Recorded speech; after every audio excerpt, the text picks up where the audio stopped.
Before the end of the Vietnam War, the federal government also came under heavy criticism when a Department of Defense report was leaked to the public by a man named Daniel Ellsberg, who was a government employee who had worked on this report. Okay, so he leaks it to the public. And this report showed that the federal government had knowingly lied about several aspects of the Vietnam War, such as its role in the support of the oppressive regime of No Dinh Diem.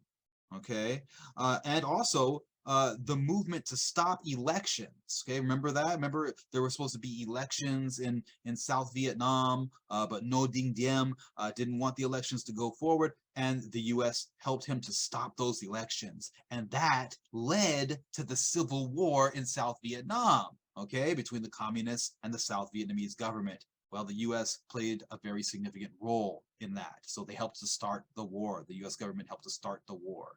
Oh, wow. Okay. So this report is known as the Pentagon Papers. Okay. The Pentagon Papers leaked by Daniel Ellsberg. Okay. Government employee from the Department of Defense. Wow. Okay. Well, Nixon sent in the White House Special Investigations Unit, which was known as the Plumbers, to investigate Daniel Ellsberg after the Pentagon Papers were released to the press.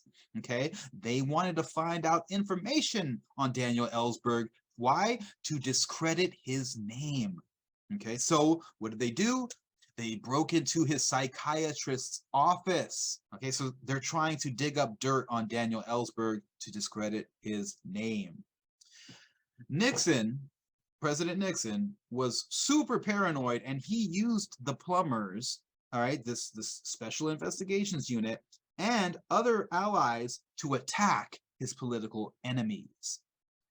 Another politically motivated break-in took place at the headquarters of the Democratic Party, which were located in the Watergate building in Washington, D.C.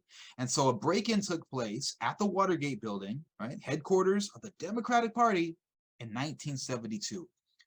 And the burglars were arrested, and later they were tied back to the Nixon administration. Uh-oh.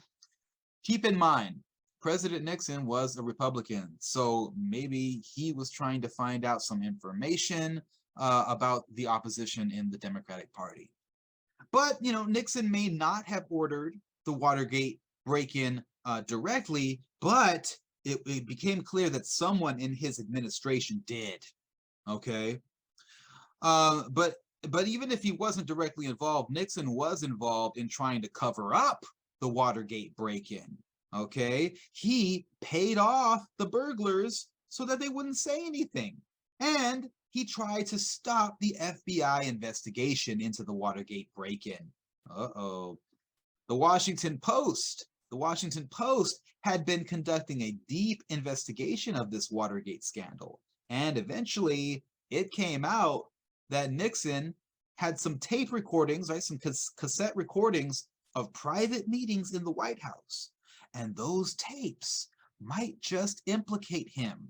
So things are getting tense for President Nixon. Finally, Nixon was impeached by the House of Representatives in 1974, and before he was removed from office from the Senate, who knows if they would have or not, he resigned. Okay, so he resigned from the presidency. Now, other members of the Nixon administration also came under fire in connection to the Watergate scandal.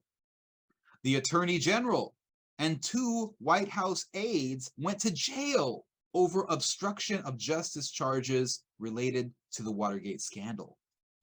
Nixon's vice president, Spiro T. Agnew, had to resign in 1973. So this is before Nixon resigned.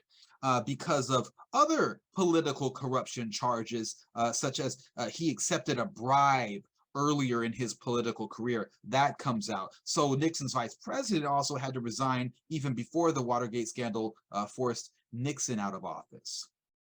So after the downfall of the Nixon administration, a Senate committee led by Idaho Senator Frank Church, okay, known as the Church Committee, conducted an investigation of the U.S. intelligence agencies, and they found that both the FBI and the CIA had been spying on members of various civil rights organizations. Okay, civil rights organizations.